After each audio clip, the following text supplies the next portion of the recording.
How do you go ahead and open up a US Stripe account?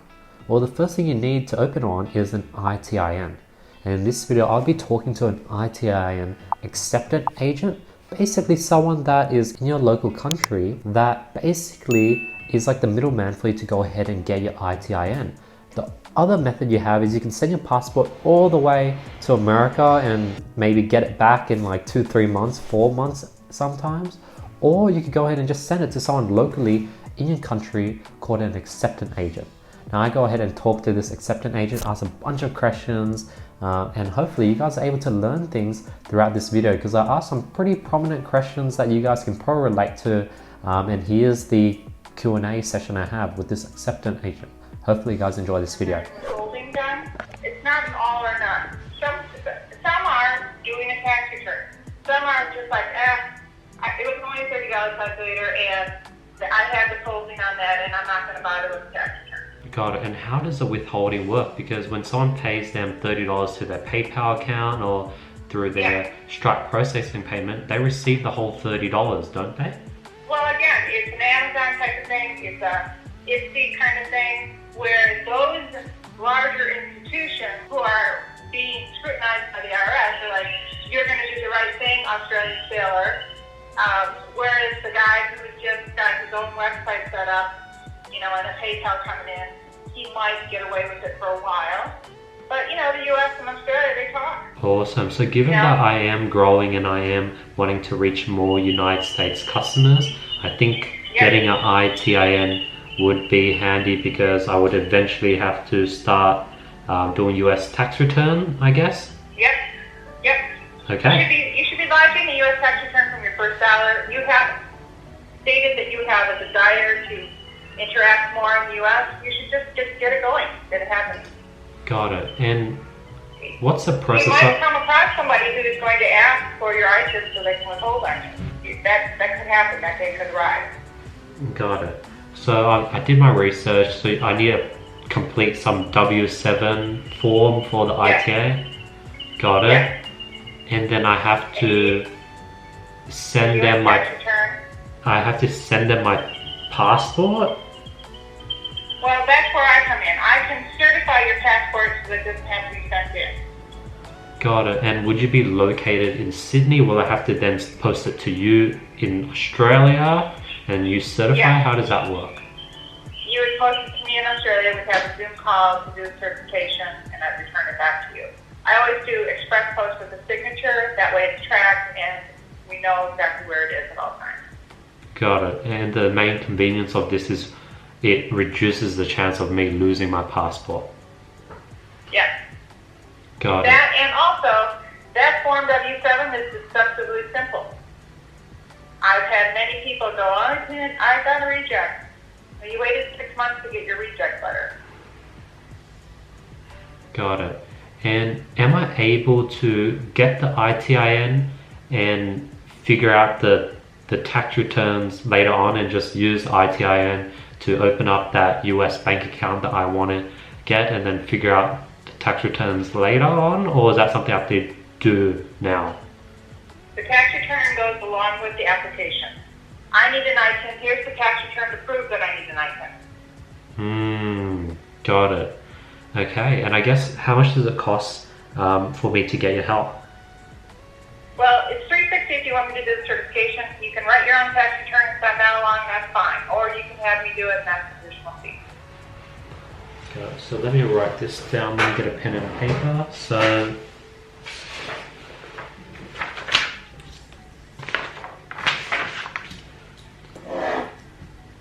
ITIN. So $350 would be for the passport. The certification, and I review your W7, make sure that it's correct. Sometimes people, put the wrong thing or dates are wrong lots of times, that kind of thing. And also a lot of times the boxes are checked wrong. So I help with that. Make sure that it's correct before we send it off. Got it. And will you be sending it off on my behalf, or do I have to send it off on my own? No. Once I receive all the documents, it goes from me. I certify, and then I get it to Itin operations via DHL. That way I know where it is, I know when that's arrived. And then I call, I think it was on Monday, I called the Itin operations. I had half dozen Itins that were in process.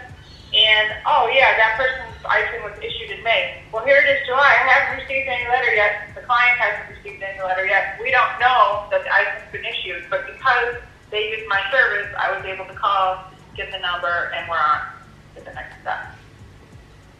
Got it. So you also handle the submitting of the application? Oh yeah. Got it. That's part of the job of the certified acceptance agent. And then does the 350 include the costs of the W7? Does that include everything, or would there be additional government costs? You're gonna fill out the W7.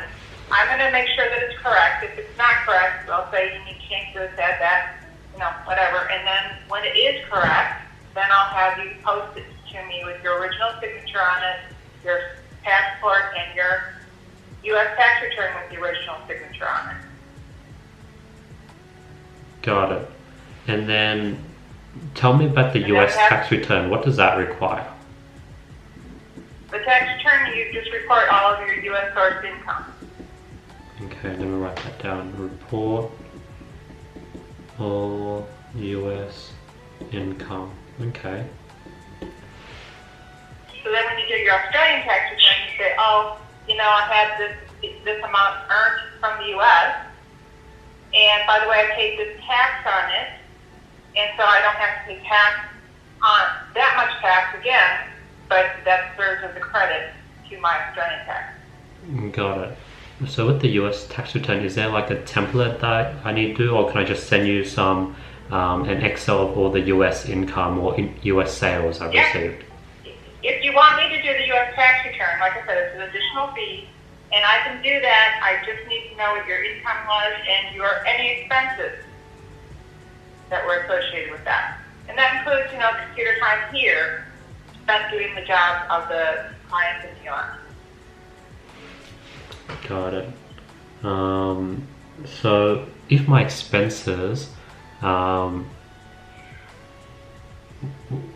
should I attribute them to the US tax return or the Australian tax return? Should I split my expenses in half?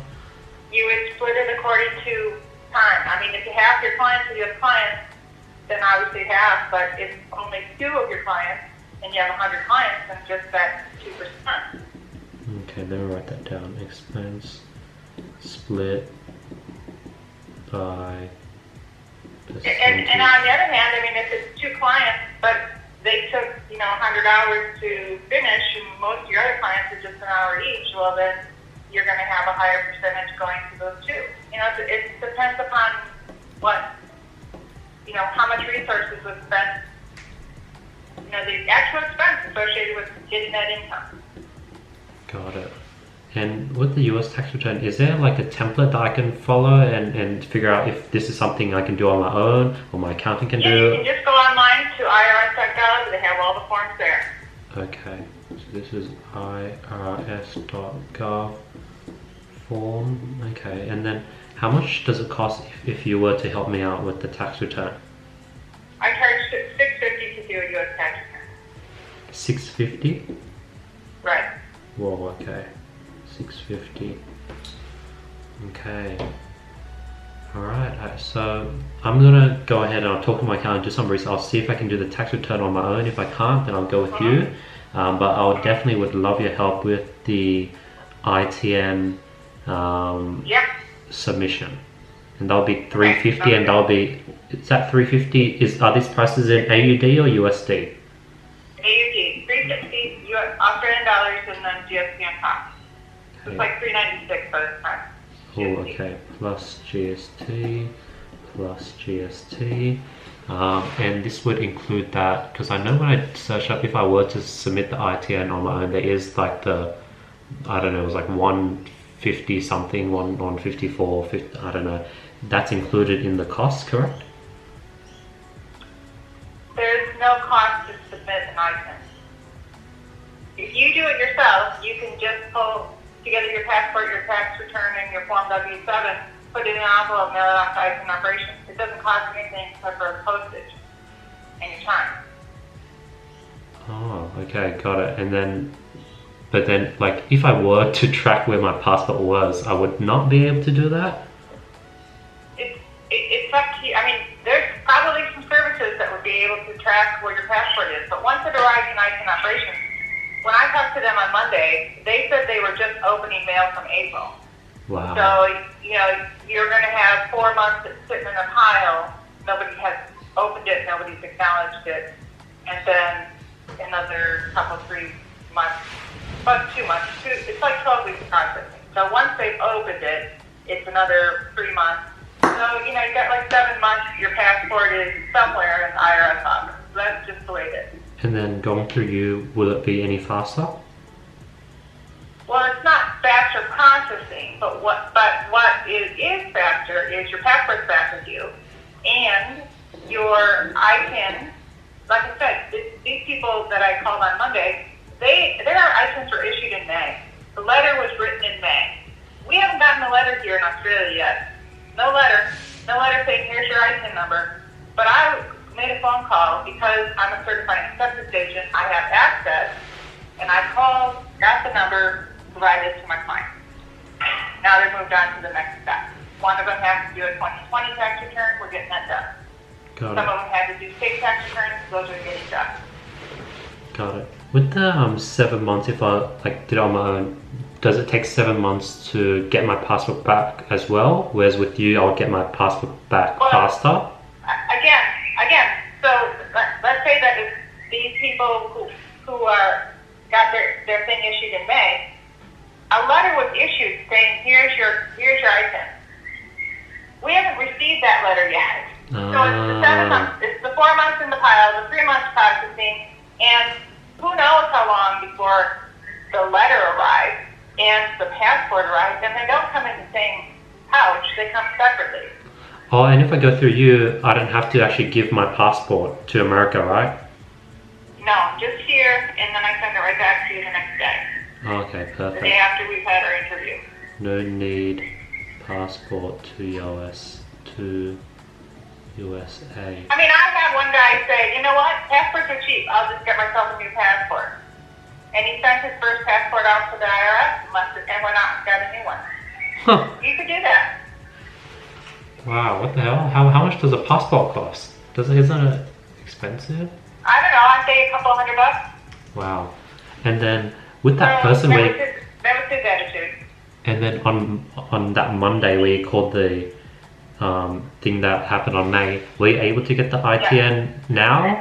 Yeah. Did they? Oh, yeah, they wow. gave me the number. Yeah, they gave me the number over the phone. Oh, wow. And now the state tax returns are being done, and the 2020 tax returns are being done because those are 2019 tax returns. So it's all happening. Wow. How much time did that save that client? Well, we don't know yet because the letter hasn't arrived yet. Had they just been waiting, they still wouldn't have gotten the letter. They still wouldn't have gotten into the next phase of sending those state tax returns in. Awesome. All right. So since I definitely want your help to submit, what would be the next steps for me to complete the W-7 and US tax returns? Would that be the next step for me? Yeah.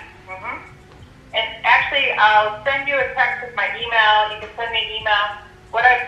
If I'm going to be involved and I need to review at least the Form W-7 and make sure it's correct, I'm not going to review the tax return just to make sure that you've signed it. Otherwise, I don't have any input on that. So the tax return is yours if you're doing that, and then the W-7, I'll make sure that's correct, and then those 2 forms plus the passport come to me in the off post. Beautiful. All right. I'll start working on those 2 things then, and then I'll email them to you once they're completed? Yes. Well, at least the Form W-7. Again, I don't really need to see the tax return. I just need to make sure that when you are sending it to me, you double check you signed it. Oh, so we don't need a US tax return?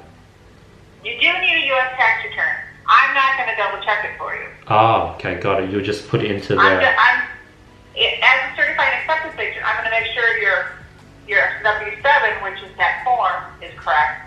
Whether your tax return is correct or not, that's up to you. Anybody can write their own tax return. Got it. And then if the tax return, let's say I make a small mistake and then you send it off to America, what would happen? Well, it's hard for them to say, oh yeah, that wasn't reported correctly. Because unlike here where the PAYG goes in and or the BAS goes in and you know exactly how much income was earned, the U.S. doesn't have any alternate source other than you to say this is how much income was earned. So if you put down that you earned $10,000 and you actually earned 20, they don't have any way to verify that. Got it. And then with the US tax return, when you send it off and I get my ITIN, does that mean then I'll have to pay tax on whatever that income was? And how would I pay tax from Australia? It's all on the IRS website. There's IRS.gov and they have payments options. You can do it electronically, you can do it through a credit card, online, all there. Okay, perfect. All right, got it. So that means like someone, if I got paid $30 and that's all I got paid, I could do a tax return, got paid $30, my expenses was $5 shipping, net $25, paid tax on $25, and I got an ITIN. Right. Or you can even go, hey, it was $30, but my shipping was $5, and the time, the packaging material, that was $2, and the time, to print up the thing and postage and all. And it's $30 also for expenses, and I didn't earn anything. Here's my item. But yeah, it's just whatever's actually happened. It's not about how much you pay tax. It's about, did you have U.S. first income? You did. Okay, please write that down and write down any expenses associated with that and pay tax on the difference, if there is any owing. Got it. Wow. So I could literally just earn $1 and that would allow me to have an ITIN. You could pay nothing and get an ITIN. Wow. Okay. I have people all the time sold a piece of property in the United States. And yeah, that was the video. Hopefully you guys enjoyed that. Definitely a different style video. It's just me talking to the phone. But yeah, hopefully that answers a lot of your questions when it comes to applying for an ITIN to open up a US Stripe account or a US payment gateway, or even to get an ITIN for whatever reason you want it for. Because I asked a lot of these pretty obvious questions and I got a bunch of pretty important details that probably you guys would have found helpful. So hopefully you guys enjoyed that video. Let's go ahead and announce last video's winners for $1,000 worth of courses on consulting courses with me. The winners here, if you guys want to qualify, all you have to do is drop a comment below, follow me on Instagram, hit the subscribe button, hit the notification bell, like this video, and I'll be picking the best comment every single video. Other than that, hope you guys have an amazing day, and I'll see you guys tomorrow with nothing but more value. Peace.